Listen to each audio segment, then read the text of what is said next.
Welcome to our program for Boston College's observance of Yom HaShoah, of the Memorial Day for the Holocaust according to the Jewish calendar.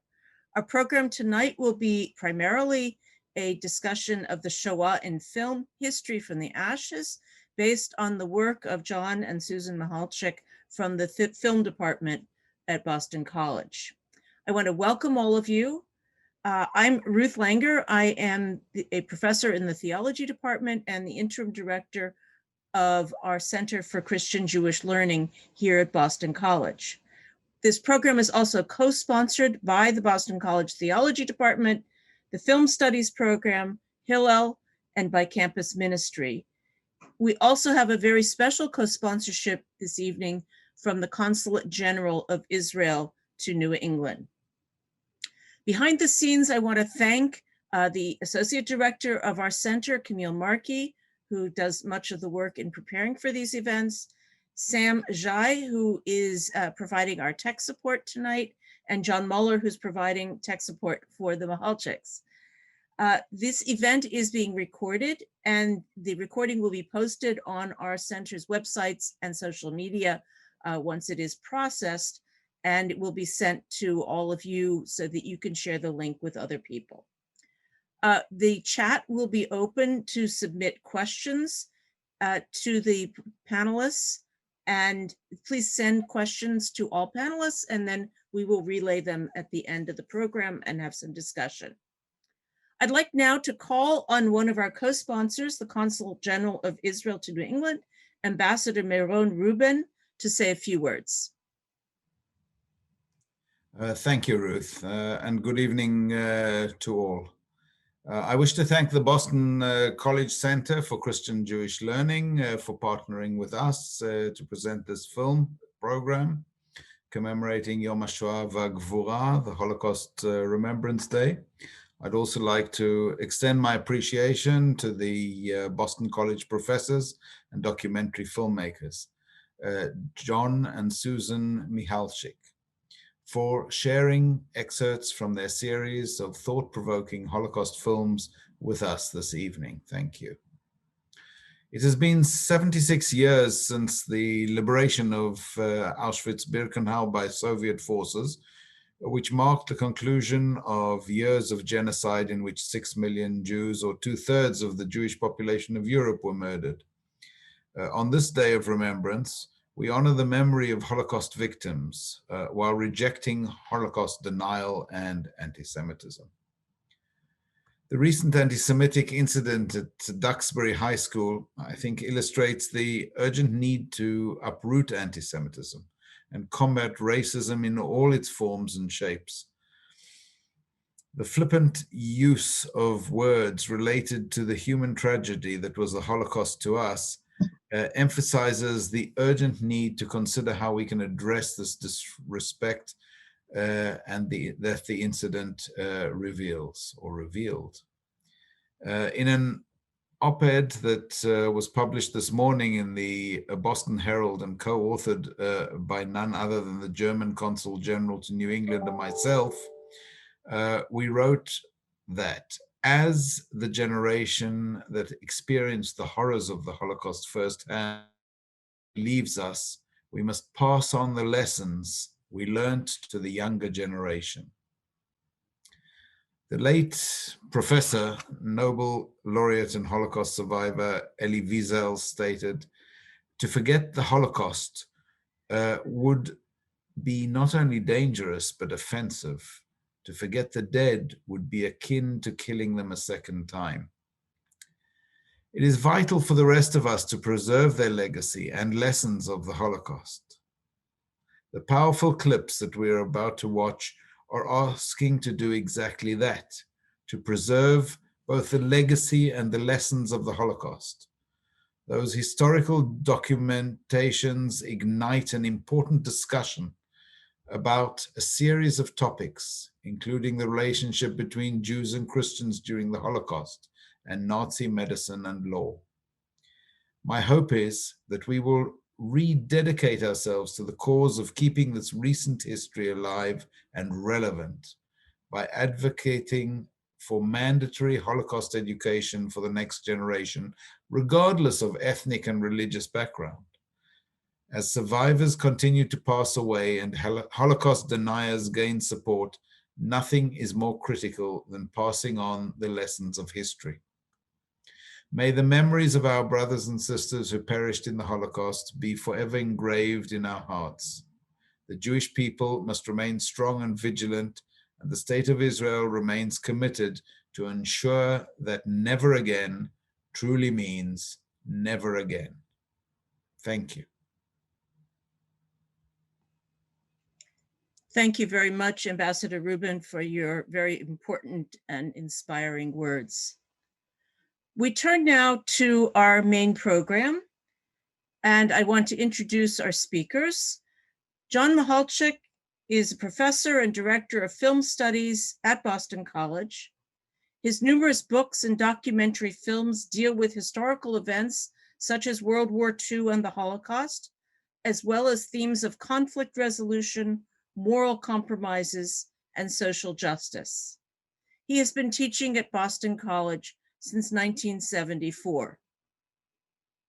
Susan Michalczyk teaches literature at Boston College and has scripted and co-produced a number of films for Etoile Productions. I know I just mispronounced that. Her areas of expertise include comparative literature, psychology, and autobiographical literature, and film and literature. So Susan and John, the floor is yours, or the proverbial floor is yours. Thank you. The Zoom floor is ours, or the webinar is ours.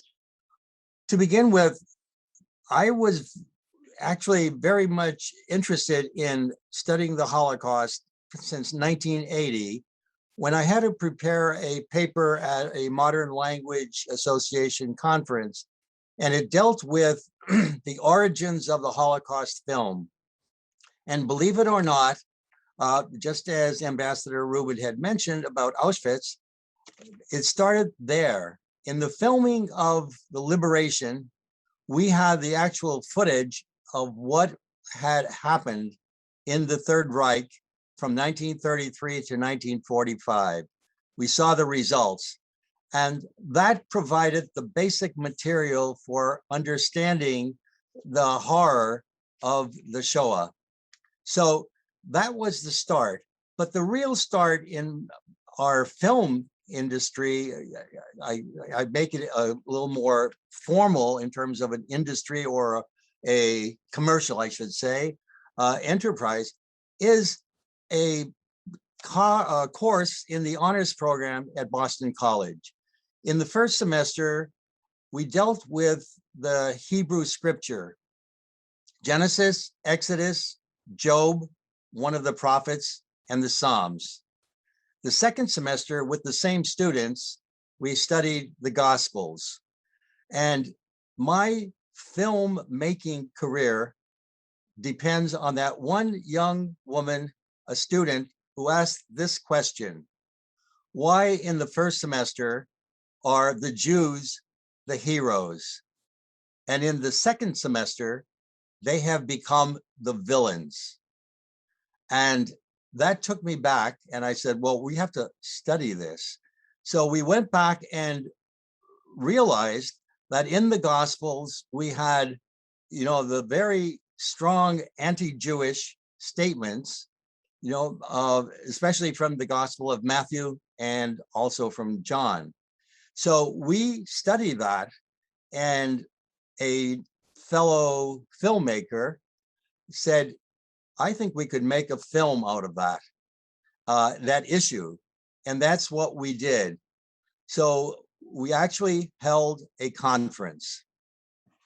Okay. Good. Yeah, and in most of our work, we begin with a conference. We gather together scholars and from across the world, basically international scholars and researchers.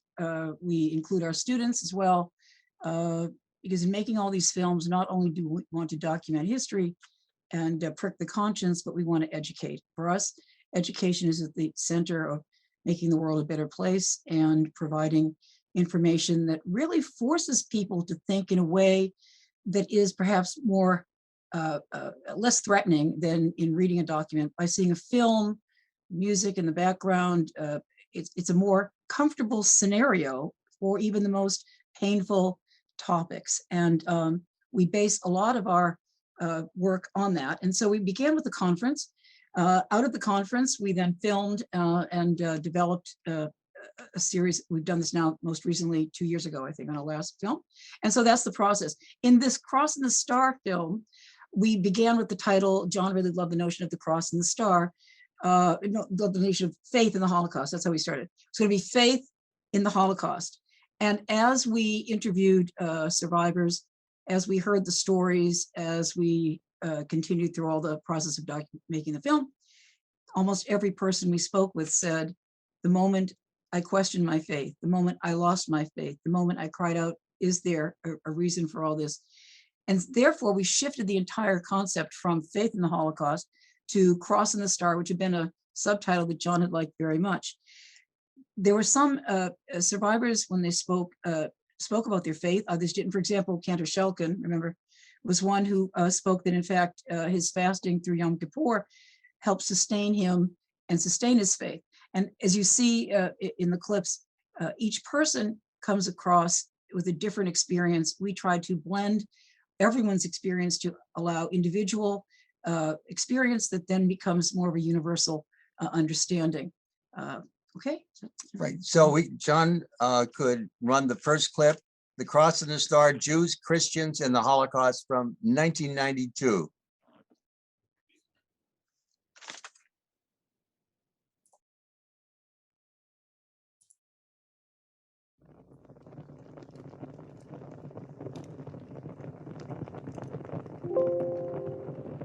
Flames, all-consuming flames.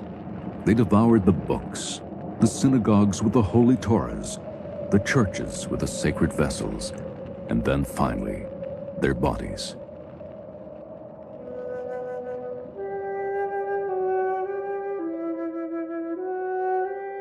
Could this have been a whole burnt offering to an implacable God, or the greatest single collective tragedy in the faith history of the Jewish people? The Holocaust was a tragic moment when an all-powerful God, the committed Christian churches, and fellow human beings all appeared to fail. It was and is a somber reflection on human frailty, which permitted evil to triumph momentarily over good. Its dark force cast an unforgettable shadow on humanity, one that became all too commonplace. Evil played on apathy and affected individuals and groups alike, as it led to the total dehumanization and then annihilation of the other.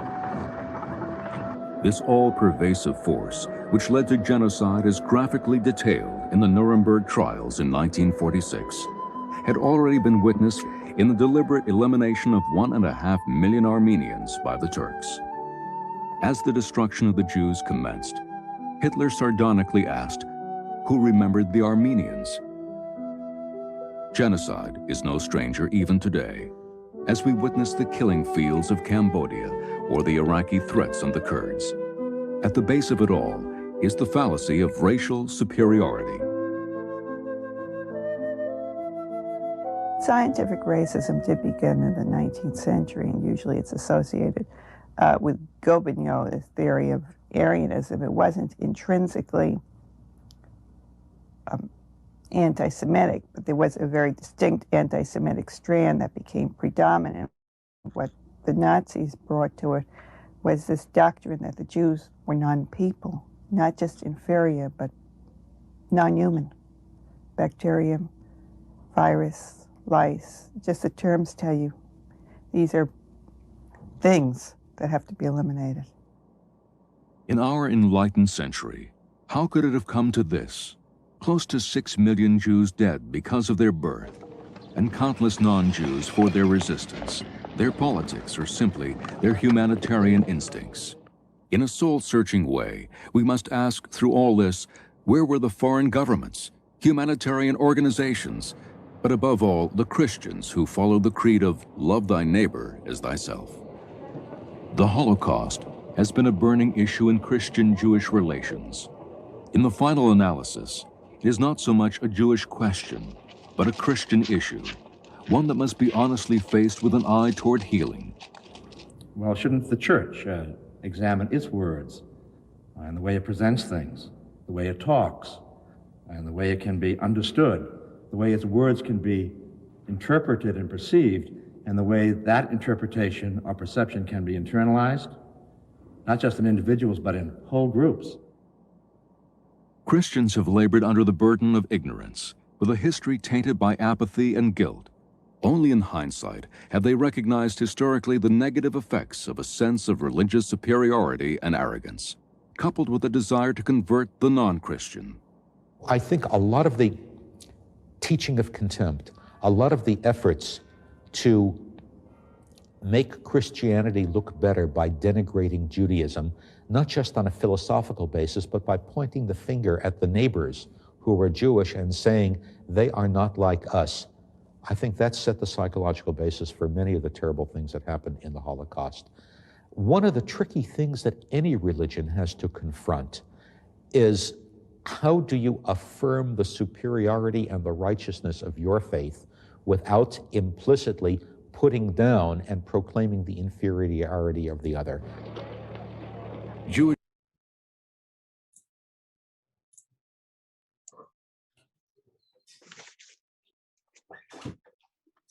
So that was our first film.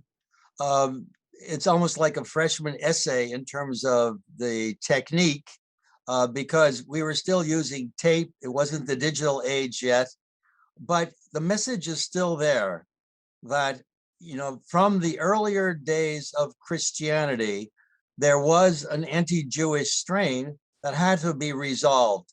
And it finally came to fruition during the Second Vatican Council with Nostra Aetate, in our times. And I think that opened the door to a better Christian-Jewish relationship.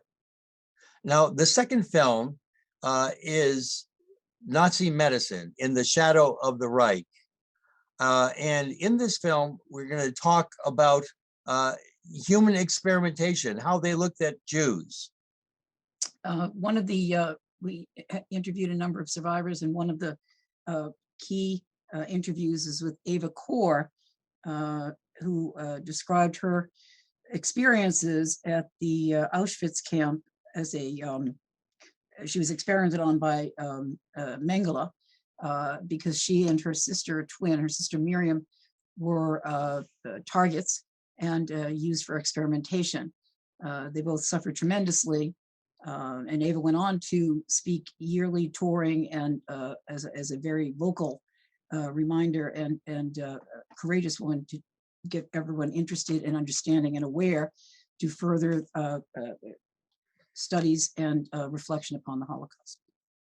Yes, and in this particular clip, she describes how she and her sister Miriam were at the ramp where the selections were taking place.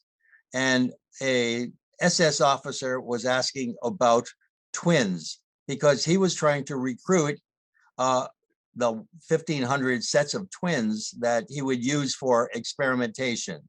She describes that with her mother and her sister, and then goes on to show you exactly how this experimentation went on.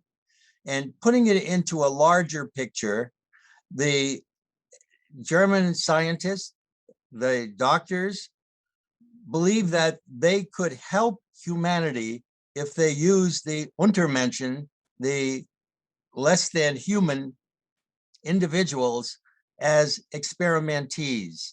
And that's exactly what they did in a series of experiments, both at Dachau and Neuengamme, but primarily at Auschwitz with Dr. Mengele. So this is a clip of Eva Kor. Right. In the unethical, I was going to say, the unethical treatment the doctors chose to break their code is certainly a powerful reminder for us currently in the world today.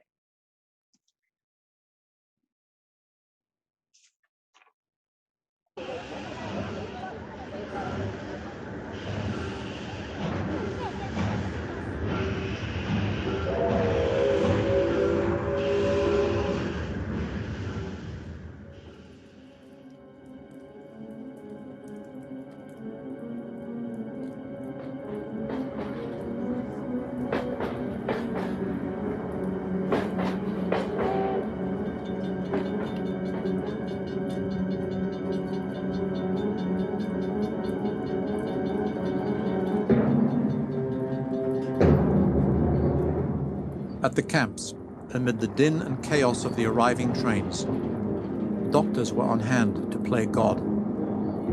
They determined who would live and who would die. Theirs was the responsibility to select those who had the privilege of working for the Reich and those who would encounter an untimely death. Batches of prisoners were selected to be sent to the IG Farben plants to serve as guinea pigs for pharmaceutical research. Among the camp prisoner population of gypsies, homosexuals, and political prisoners, the Jews were all expendable. At Auschwitz, Dachau, and Ravensbrück, some were chosen to be more useful to the Reich as subjects of human experiments. The so-called scientific data would be sent back to the doctors in Berlin at the Kaiser Wilhelm Institute of Anthropology. The remains of a Dutch Jewish dwarf were examined in such a manner.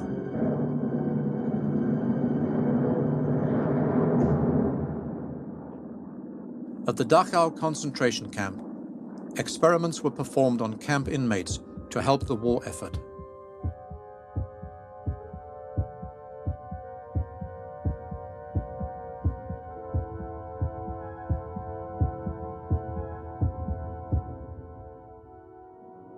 The high-altitude tests were especially torturous.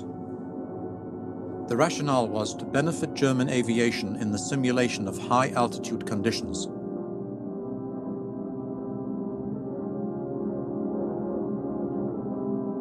Physicians administered seawater tests with disastrous consequences.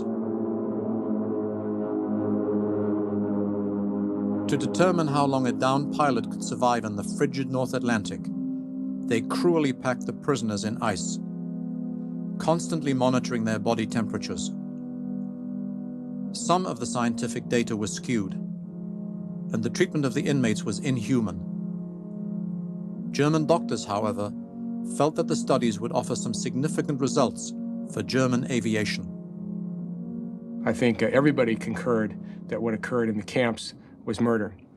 That physicians carried out high-altitude experiments where they took concentration camp prisoners and put them into pressure chambers and lowered the pressure until they became unconscious and their lungs exploded in an attempt to see what the limits were of presumably military implications of people flying at high altitude. So they took concentration camp prisoners and put them in chambers until they died, used them as guinea pigs.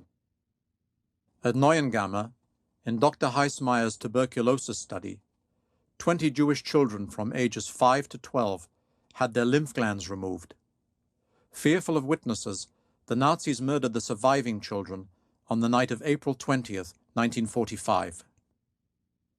The most notorious and best-known experiments are the twin studies, and the studies done in order to prove that the Aryan race is superior to all other races. These were horrible experiments, like most of the experiments were in the ways in which the human beings were misused and unnecessarily tortured. And also these experiments really were not based on solid scientific foundation, and contributed very little to, if anything, to scientific knowledge. From 1942 to 1944, Dr. Joseph Mengele studied 1,500 pairs of twins at Auschwitz. Among those, Eva Moses Kor and her sister Miriam. Eva Kor was among the arrivals at the Auschwitz platform, where selections were being made. All of a sudden, an SS was running up and down the platform. There were probably few, I saw only one, yelling Zwillinge, Zwillinge, which means in German, twins. My mother didn't react. So he stopped and demanded, are they twins? And my mother even then didn't know what to say, and she hesitantly asked, is that good? And the SS said, yes. So my mother said, yes, they are twins. In that moment, the SS pulled my sister and me to the left. My mother was pulled to the right. I remember I looked back as we were being dragged, and her arms were stretched out, crying. We were crying. I didn't even say goodbye to her. I, of course, didn't know that this would be the last time that I would see her. But by that time, my father and my two older sisters have vanished in the crowd, and I never saw anybody ever again. And I think the whole thing maybe didn't even take half an hour. For these twin children, life became a series of horrifying experiments. I remember, for instance, very clearly that we would be put in a room naked for anywhere from 6 to 8 hours. And we would sit on these long benches. There is a picture here that I found,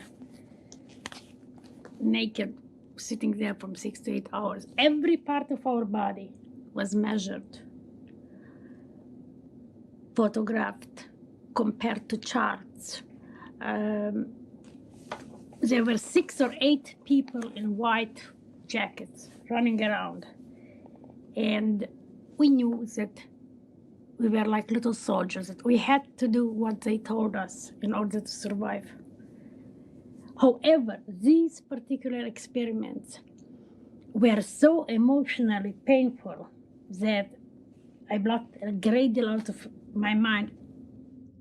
At the labs, the twins were subjected to painful tests, as often as 2 or 3 times a week.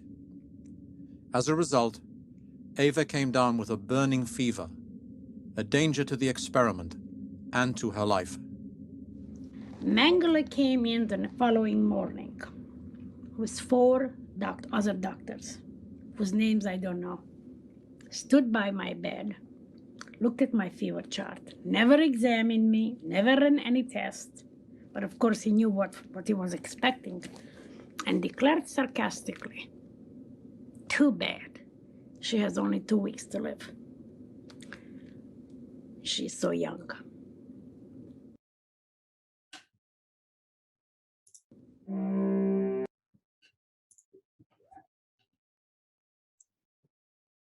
So Eva Kor survived that, and she and her sister were liberated by the Russians on January 27th, 1945. And from that time on, she vowed that she would make known the situation of human experimentation, the Holocaust, and what life was like in Auschwitz. So she basically had a mission in life, and she continued to do that, sometime lecturing 250 times a year. And then she died 3 years ago near Auschwitz, where she was going to give a talk that day. She had met there with me, a Nazi doctor, Hans Munch, and his family to be reconciled. And this doctor, who had been acquitted, worked on curing the epidemic of typhus. And he had many Jewish friends.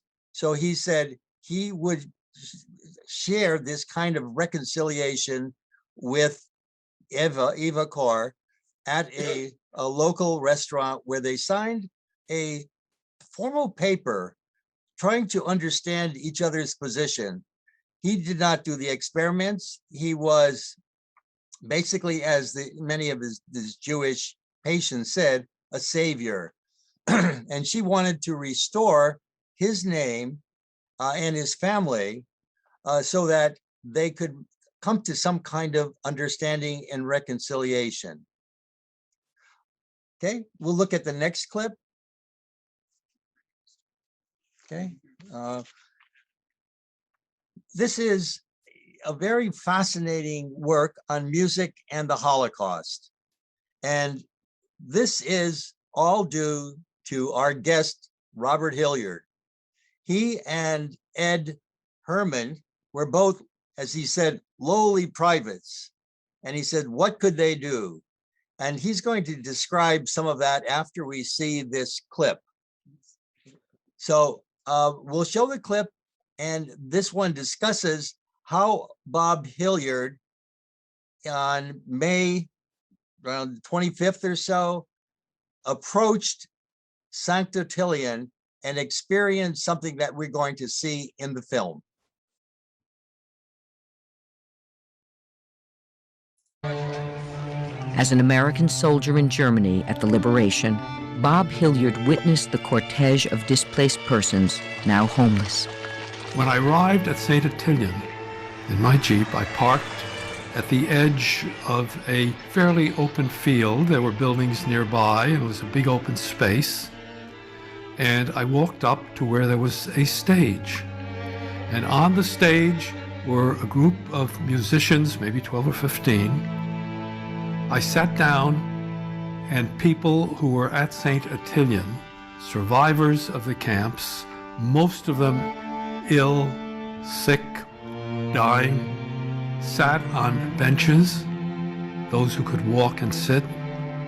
Some were carried or helped to walk by other survivors.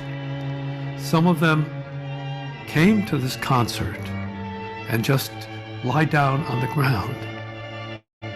They walked a step at a time because they couldn't walk any better or faster. And I sat there and looked at these survivors.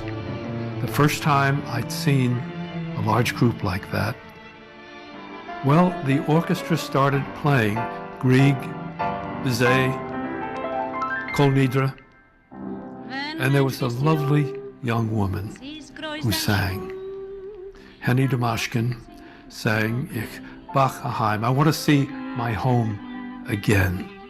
When the orchestra started playing, and I looked at the survivors and the horrible condition that they still were in after the concentration camps, I had to turn my head, took out my handkerchief, wiped my eyes. I felt strange, as if I didn't want anybody to see a tough American soldier crying. And the sight of these people and the thought of what they had gone through affected me greatly. What Bob experienced at the concert also had a profound effect on the musicians and their audiences for the next 4 years and beyond. From the moving concert following the liberation through the next year, the 15 or so musicians sponsored by the Joint Distribution Committee brought tears and smiles, life and hope to the displaced persons camps, sanitariums, and American Army bases.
The musicians who performed in the May 1945 concert could readily touch their audiences, for they were also part of a threatened and dying community.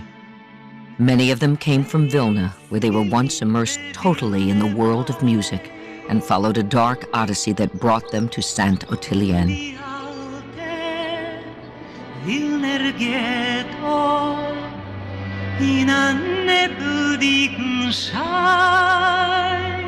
Vilna had a Jewish community of about 80,000, but it was a cultural center of a much, much larger community. And since it had schools, it had conservatory, there was a Vilna Philharmonic and so on, so people were coming to study in Vilna from all the surrounding area.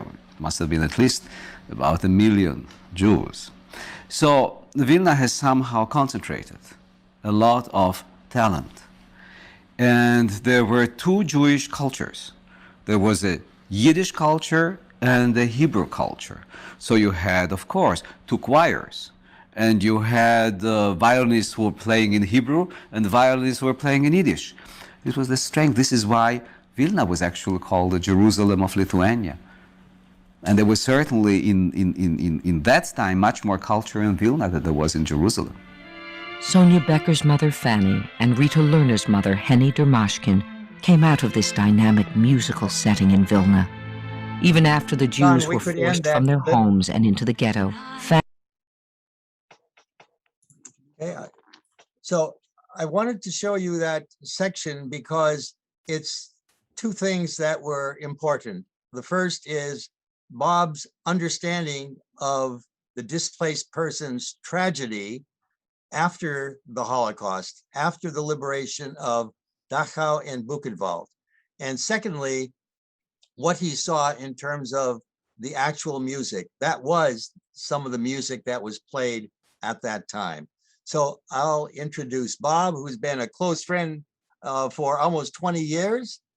We made two films together, first on the displaced persons camps, and then secondly on the music that came out of that experience. So Bob.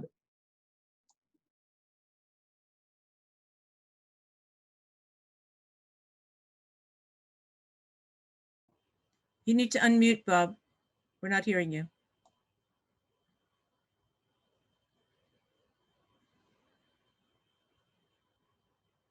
There we go. Can you hear me now?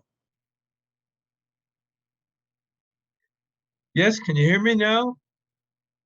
No? Yes, yes, you're good. Bob, you're fine. We can hear you. All right. Okay, I will try again, and I hope the sound is coming through to you. As I watch this, and I think of other people watching this tonight, not those of us on the screen, but the students and adults and people, and I'm sure they are saying, as I do every time I see this, how could that happen? How could human beings treat other human beings this way? How could decent people in any country simply sit by and let this happen to their neighbors, to their friends? But it did happen. You know, you talk about 6 million Jews who were systematically murdered by the Germans in this, what we call the Holocaust. But don't forget, there were at least 5 million additional people who were also systematically murdered. Homosexuals, Roma, handicapped people, and Catholic priests. And people stood by and let it happen. You saw in some of the material that John Michalczyk just showed you, how children were torn from mothers' arms, thrown in cages, experimented upon. And you say, how did people allow that to happen? Well, let's look at ourselves. The last few years in our southern border, children were torn from mothers' arms, put in cages, And so many of those little children still have not been reunited with their parents, and some never will. And so we say, how did the Germans let that happen? How did we let that happen? And that's the purpose of watching a program like this, to tell us that when good people do nothing, evil happens. And each of us must take responsibility when we see something bad happening, not to stand idly by and let it happen, as happened in Germany. I'm sure there are a lot of students watching this right now, and you identify with me, and I'll identify with you. I was 19 years old as a soldier in Germany when I saw the aftermath of the Holocaust. And I saw thousands of survivors of the concentration camps. They were dying. Why? I call it genocide by neglect. The American armed forces did virtually nothing for the survivors. No food, no clothing, no medicines, no place to live. In John Michalczyk's excellent documentary called Displaced Miracle at St. Ottilien, he tells how Edward Herman and I, watching what was called a liberation concert at a makeshift hospital put together by the survivors themselves, because our occupying forces did not provide medical help. And at that particular concert, I heard of the horrors, and I heard how hundreds of people would arrive at this makeshift hospital each week, and hundreds would die because they had no help. So I went to my buddy, Edward Herman, and look, we were privates. We had no power. We had no standing. What can we do? Well, we did a lot of things. We stole food from our own mess hall to help them. I remember with my 2 years of high school German, I dressed up as an American officer. I took off the insignia so I wouldn't be court-martialed. And we would go to burgermeisters, that is the mayors of the towns. And incidentally, you should know that most, if not many, at least not most of the mayors who stayed in head of German towns after the war was over were the same Nazi mayors that had been there under Hitler. Well, we would go in, I would pretend that I was an American officer, and I would order them to get food. And we got some food. That was one way of doing it. But people continued to die. No help. Now, these were, at first, these were Jews and non-Jews, because they were the people who were released from the concentration camps. But the non-Jews could go home to their home countries. The Jews couldn't. If you didn't know that, you should know that when many Jews went back, such as streets of Warsaw, they were killed. They were beaten, because Hitler was very successful in convincing the world, at least Europe, that the Jews were responsible for the war, not the victims. Well, what did Edward Herman and I do?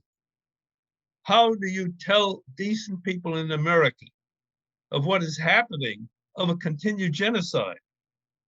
We wrote a strong letter accusing the American people of continued genocide by not helping. That letter eventually reached President Truman. President Truman ordered an investigation. And I'll make the long story very short. Headlines in newspapers throughout the United States, front page headlines, including the New York Times, September 30th, 1945, read, President orders Eisenhower to end new abuse of Jews likens our treatment to that of the Nazis. Now, how did that happen? You had 2 kids. Well, I was 19. Ed was an old man. He was 24. We stuck our necks out. Actually, at one point, General Eisenhower sent a colonel to threaten us and said, if you guys don't stop writing those letters, we're sending you to the Aleutian Islands. The war was over. I had frozen freight during the Battle of the Bulge. I didn't want to go. So what did we do? We sent out more letters, of course. Okay, why do I tell you this?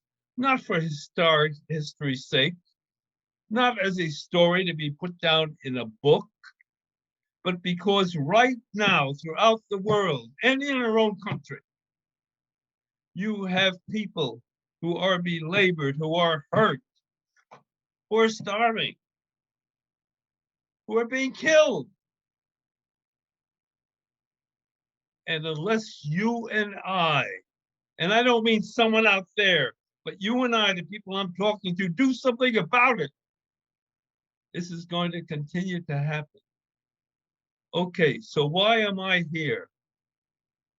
A couple of months I'll be 96. I don't have to sit here and talk to people, except for the fact that if you do hear me and you are willing to do something about it, you may be able to save lives. And you don't have to be a big shot to do it. And it doesn't have to be on a whole large international scale. Are you young people? You see bullies in your schoolyard? You go stop it. Yes, you may not succeed and you may get beaten up, but if you win, you have saved lives. And all of you adults out there who see people starving, people who are homeless, people who can't feed their children at night. Are you going to sit there and say, oh, isn't that awful? Isn't that terrible? Or are you going to do something about it? And if you don't do something about it, you are the same as those so-called good Germans who allowed the Holocaust to happen. And if you hear me, then my taking the time tonight to talk to you has been well worthwhile. Thank you very much, Bob, to make that connection, because we often say that, the Germans, the good Germans there turned a blind eye. Well, what are we doing? So that relevance, I think, is extremely important. So we have those 2 films that Susan and I had been working on for years with Bob, Displaced, The Miracle at St. Ottilien, and the second one, Creating Harmony, the Displaced Persons Orchestra at St. Ottilien. So now, now we're going to look at Nazi law, and we'd like you to think about the ways in which the Nazi Party and Hitler just deliberately distorted and perverted the good laws for their own evil purposes. In fact, there were 400 laws passed against the Jews. And the only way to control the Jews was by law and by violence. And that violence ended up with the final solution of the Jewish question, meaning the extermination of proposed 11 million Jews at the Wannsee Conference. And the Third Reich reached 50% of that goal. And if it weren't for the Allies, I think that goal might have been reached. So in this documentary, we'll see, an understanding of how law was used. And then, of course, the Nuremberg trials and how they created a point of view in international law that said war crimes, crimes against humanity must be taken care of and established for international world order. So that is the conclusion of our film that brings together a lot of the ideas about the genocide during the Shoah.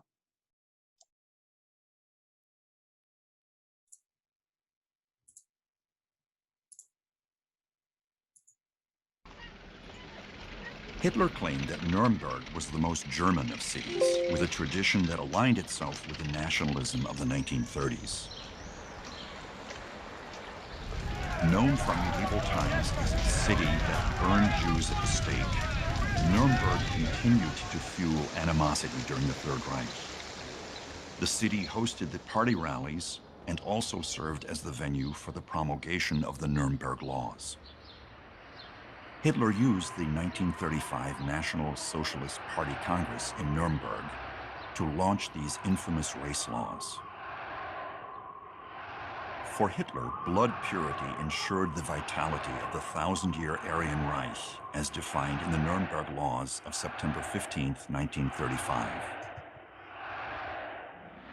Erde die Menschen nährt und aus der Fruchtbarkeit seiner Familien die Nation fort erhält. Hitler used the 1935 National Socialist Party Congress in Nuremberg to launch these infamous race laws.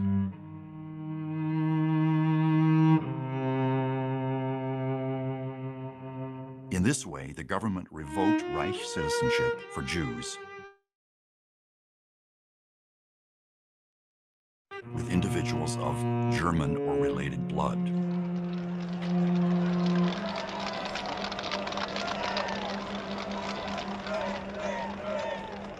These Nuremberg laws, they were the ones that really prescribed citizenship for Jews. Citizenship was something that would be granted, like a license. Only citizens had rights of citizenship. The second law was about keeping the purity of race. And it begins by prohibiting any kind of marriage between an Aryan and a Jew. It spells it out. If there is already a marriage, it's invalid. There were prescriptions, no kind of sexual relations. That was going to take a little bit of policing. And there was a provision that no non-German, Jewish or other, female servant could be kept in the house of Aryans under 45. That was going to go into effect a little bit later. The bulk of the law went right into effect the next day. Ist der Versuch der gesetzlichen Regelung eines Problems, das im Falle des abermaligen Scheiterns dann durch Gesetz zur endgültigen Lösung der Nationalsozialistischen Partei übertragen werden müsste. Hinter allen drei Gesetzen steht die Partei und mit ihr und hinter ihr die deutsche Nation.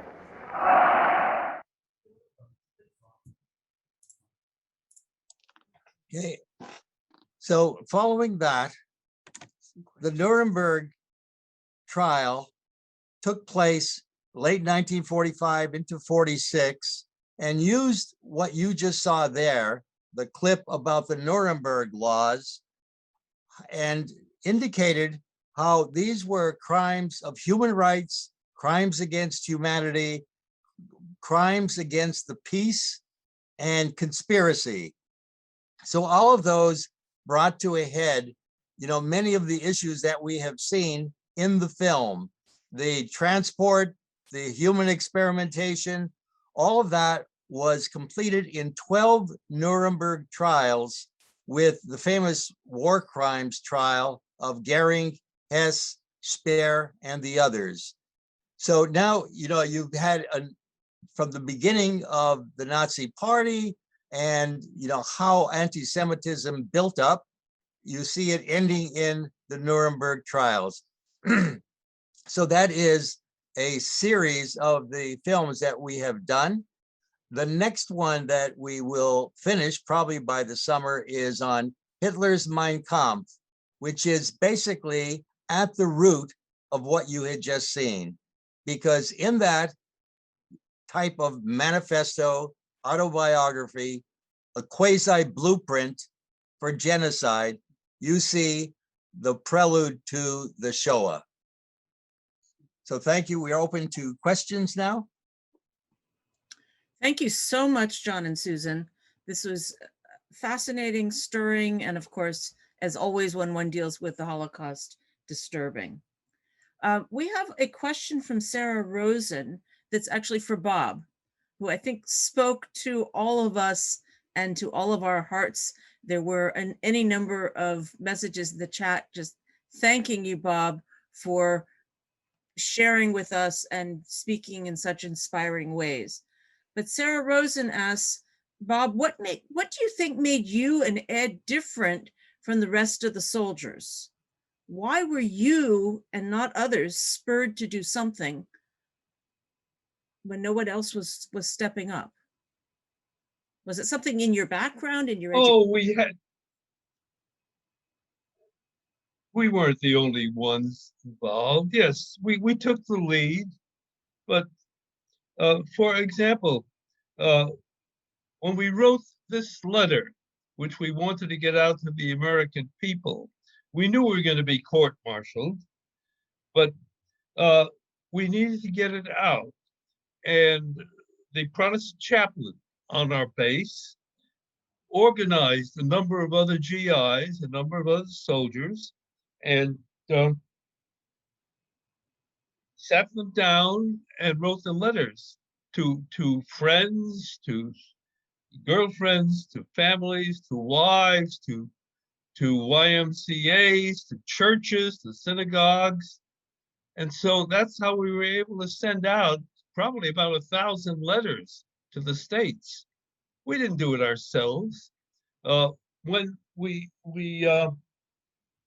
wanted to, one of the things we did, we stole food from our own mess hall to bring to the people who were starving at this hospital, at a monastery. It's still there, St. Ottilien. Actually, my wife and I visited there again just a couple of years ago, and we'll be going back again next year. It's a Benedictine monastery. What we did at the time was to have a number of our soldiers come with us. For example, at one of the things we went to were Friday night and Saturday morning services, which were set up in kind of a makeshift synagogue at this hospital. We would smuggle in food. I suppose of the dozen or so soldiers who would smuggle them in every time we could get in, there were a few Jews, Catholics, Protestants, and atheists. It was ecumenical. These were people had nothing to do with religion. It had to do with humanity. All these young people, we were all soldiers, and I say young, or people in their late teens, early 20s, and we had officers who were older, 30s and 40s, and we would all go, and religion had nothing to do with it. There were all kinds of people from all kinds of backgrounds. So the question is, why did we do this? Because we're human beings. How could any human being see what was going on and stand there as people died in front of your eyes and not do anything? Thank you so much. Unfortunately, a lot of people then aren't actually responding to that humanity in themselves. And we wanted to see whether there was something specific maybe that spurred you on, but maybe that's just part of coming from a good family and a good background too, that it led you to act, to step up and take leadership in this. But you know, I could mention, knowing Bob, all his life he had been a social activist fighting in the tenements in New York. He really showed that he had a background in that, and that gave him, I think, the spark to do something very, very critical when these people were being neglected. And I think all of that comes out in our first film, Displaced, where we actually go on location, and he does show exactly how he did this with Ed Herman. Are there any other questions, maybe? Yeah, there are. Okay. So I was curious, actually, what happens with, you must have huge amounts of documentary evidence that you created in the process of making these films, and obviously not all of it ends up in the film. What do you do with it when you're done? Well, I actually bequeathed it all to the Burns Library. There were about 30 or 40 boxes of interviews from the conflict resolution films, from the Holocaust films, and more recently, Susan and I had been working on clergy abuse films. So Christian over at the Burns Library welcomed all those original tapes, and they are on tapes, but we also have there at the library the volume of conflict resolution films, 10 of them. So some of these are there. Northern Ireland, the Gulag, anti-mafia in Sicily, Kenya, and the Balkans. So they're there with interviews, for example, of leaders in the Palestinian movement, you know, Israeli officials, generals. We did 2 films dealing with Israel and the Israeli-Palestinian relations. So we met, you know, many groups that were think tanks with the both. So all of those went to the Burns Library. I think what is happening now is they have to be transferred into streaming or something to make them available. For example, the Jerry Adams interview for Northern Ireland and the prisoners is, you know, very, very important to understand the crises of the Troubles. The Palestinian issues came up, and also the Israeli generals and how they talk about the desire for peace and so on. So I think, you know, at some point we might get a student to help transfer them to make them more accessible. Wonderful. But they're also at the O'Neill Library. All of them are at the library. We have another Before question. you end, I'd like to add one more thing. I don't know how much longer to go on, but we all got to remember, as Santayana said, if we don't know history, we're doomed to repeat it. So there has to be a legacy of what happened, a legacy of what kind of evil there was, and a legacy of what can be done to stop evil in the future.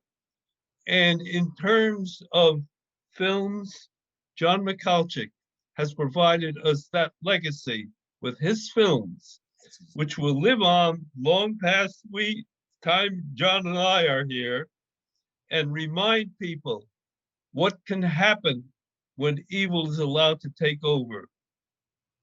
We had a question for you, Bob, from Mark Dudziak. If I pronounced his name, mispronounced his name, I apologize. He said, did you actually get in trouble for smuggling the food and writing letters to people in the States? Were you actually court-martialed? And we wanted to just interpret that a little bit.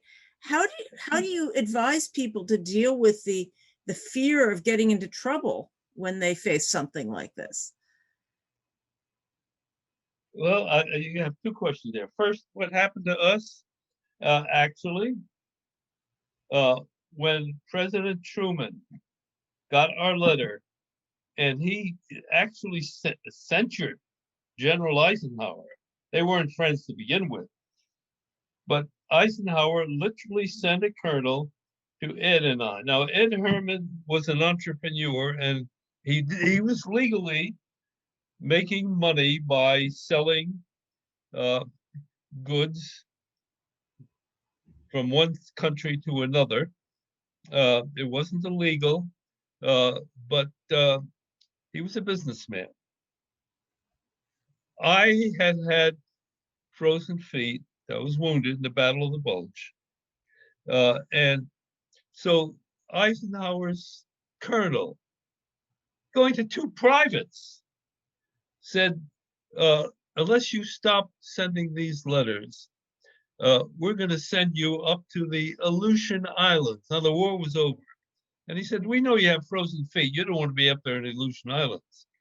And they said the same thing to Ed. They met with us separately. And they said to Ed, we know you are making money. You're doing it legally. We can't prosecute you. But up in the Aleutian Islands, you won't make any of your money. So that was the threat. What they did was nothing. Because if you just look at it, and I was naive, Ed was older than me, and he said, don't worry about it. If President Truman had our letter, what stronger, most important person can you have to back you up? So in effect, I don't think Eisenhower would have done anything to us if, in fact, we had the President of the United States at our backs. Now, that doesn't mean that bad things could not happen to anyone. Yes, we expected that maybe we would be court-martialed, but you know, you have to balance things. Your own inconvenience, no matter how much it is, if it saves a life, isn't that worth it? Isn't that what we're all on the earth for? For people's lives to be made better? And if we can do that, aren't we all willing to sacrifice something? I think that probably, although there's some more questions, we should end on that note. I want to thank very much John and Susan Michalczyk and Bob Hilliard for enriching and deepening our understanding and inspiring us all to be better people. The event will be posted online after the video is processed. And so you certainly will be sent the link and will be able to share this with friends who may have missed it. I know that's been asked, been requested. And we will therefore let you know when this is all posted. And John and Susan are, of course, part of our VC community and available for follow-up as you'd like it. The link to the video of this event will also include links to any of the video clips, any of the videos, the full videos that are available publicly. So you'll have a chance. Ruth, if I may just add, hearing Bob speak tonight reminds me, and I'm sure John as well, that even though every time we've taken on a documentary and the amount of work, frustration, aggravation, sleepless nights, interviewing people such as Bob, hearing their stories provides such a well of support for us and such an inspiration that each time we take one on, we realize we've done the right thing. So Bob, thank you from the bottom of our hearts as well. Yes, thanks, Bob. And in Ed's memory too. Thank you. And thank you, Ruth, for hosting this with Camille. Thank you both. Thank you all. And thank you to our speakers. We can't hear a round of applause, but we know it's on all of our hearts. Thank you so much.